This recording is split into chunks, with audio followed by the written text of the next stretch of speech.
एक टॉपिक के बारे में समझेंगे जिसकी आज के मार्केट में सबसे ज़्यादा रिक्वायरमेंट है। तो आज के टॉपिक क्या समझते हैं कि राइपनर का बिजनेस कैसे शुरू करें। तो आज हमें पता है कि फ्रूट्स एंड वेजिटेबल जो है उसका जो जैसे हम बात करें केला है, पपीता है या तो फिर आम है, तो उस सब में सबसे बड़ी प्रॉब्लम क्या आती है, जो कंज्यूमर है उसको हम अच्छी प्रोडक्ट नहीं मिलती। क्यों नहीं मिलती? क्योंकि वो राइपन्ड जो होता है वो कार्बाइड से या तो फिर आर्टिफिशियल राइपनिंग से किया हुआ होता है।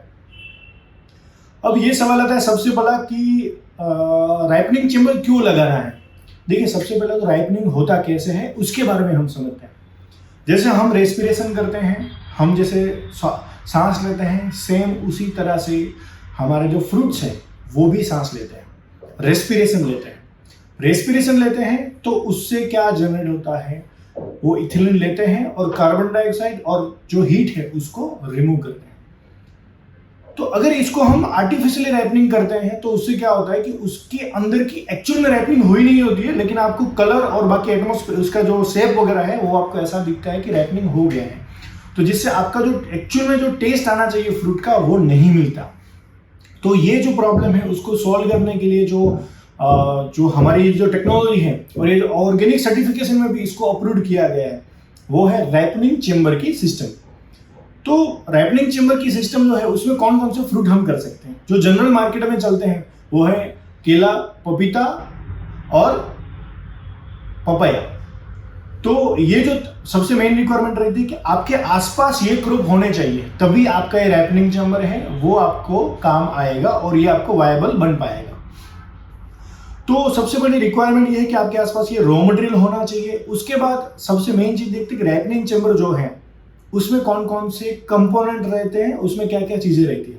तो सबसे मेन बात जो है, जो अगर आपको पता हो मेरे पुराने वीडियो में कि जो कोल्ड स्टोरेज का वीडियो हमने देखा था, तो कोल्ड स्टोरेज में कौन कौन सी चीजें रहती है। कोल्ड रूम हो गया, उसमें रेफ्रिजरेशन सिस्टम हो गई। तो ये दोनों चीजें तो रहती ही है, कोल्ड रूम और साथ साथ में उसकी रेफ्रिजरेशन सिस्टम। लेकिन इसमें क्या एडिशनल रहता है, इसमें लगती है आपकी राइपनिंग सिस्टम। अब देखिए, राइपनिंग सिस्टम दो तरह से रहती है, एक तो रहती है ऑटोमेटिक और दूसरी रहती है सेमी ऑटोमेटिक। अब मैं ऑटोमेटिक की बात करूं तो वो पूरी की पूरी 100% सेंसर बेस्ड सिस्टम है, जिसमें आपके जो इथिलीन, कार्बन डाइऑक्साइड, ऑक्सीजन ये सब सेंसर लगे हुए होते हैं और अंदर उस सेंसर के चेक करके ऑटोमेटिकली वहां पे जितना डोज इथिलीन का हमें चाहिए वो अंदर पूरा का पूरा सेपरेट करते हैं, अंदर स्प्रे करते हैं। तो जो ऑटोमेटिक सिस्टम है वो इस हिसाब से काम करती है और सेमी ऑटोमेटिक सिस्टम है वो पूरी की पूरी टाइमर बेस्ड सिस्टम है, वो उस हिसाब से काम करती है। दोनों में आपको ऐसा नहीं है कि वो कंटिन्यू आपको खड़े रह के काम करना है। सेमी ऑटोमेटिक में भी आपको टाइमर सेट करके फिर आपका वो कंटिन्यू चलेगा, तो उसमें भी कोई ऐसी प्रॉब्लम नहीं है।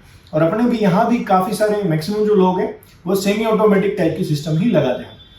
तो हमने कौन कौन सी चीज़ देखी, एक तो पफ पैनल हो गया, आपकी रेफ्रिजरेशन सिस्टम हो गई जिससे के कारण हम टेम्परेचर को कंट्रोल कर पाते हैं। साथ साथ में अपनी राइपनिंग सिस्टम हो गई। राइपनिंग सिस्टम में जो हमें चाहिए होता है कि इथिलीन का जो सिलेंडर है वो हमें चाहिए होता है।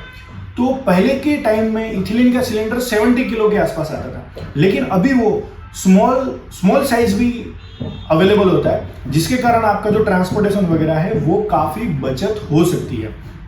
तो ये मेजर कंपोनेंट है। और साथ साथ में आपको इसमें CO2 डैम्पर भी लगाना चाहिए, जिससे जो फ्रूट से निकली हुई जो कार्बन डाइऑक्साइड है उसको हम वहाँ से निकाल पाएँ।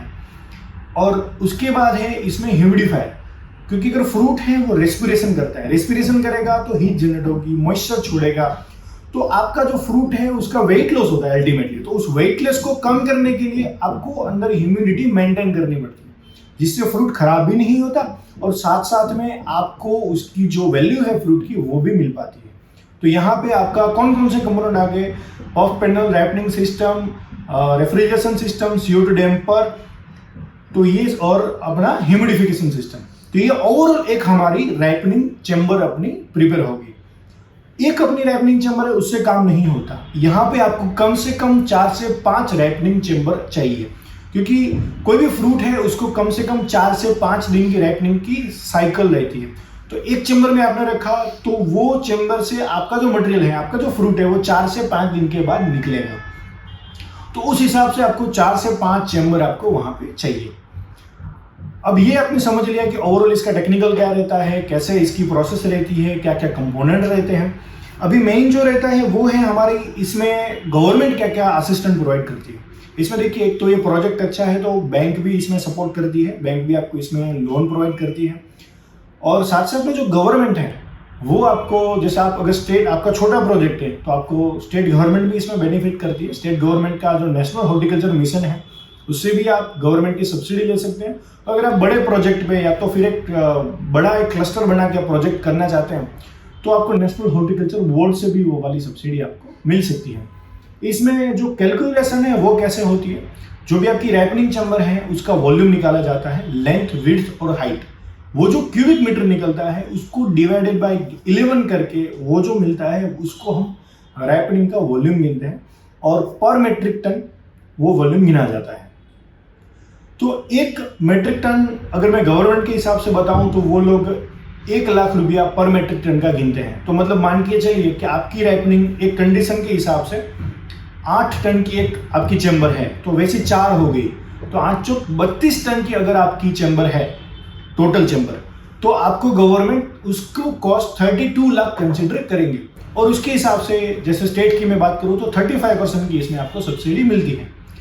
तो इस तरह से अगर आपको और भी डिटेल में आपको समझना है और अगर आपको ऐसे प्रोजेक्ट आपको लगाना है रैपनिंग चैम्बर का, तो आप हमारे नीचे दिए गए डिस्क्रिप्शन में जो नंबर है उसमें आप संपर्क कर सकते हैं। और ज़्यादा जानकारी चाहिए तो भी आप कभी भी आप हमें संपर्क कर सकते हैं। Thank you.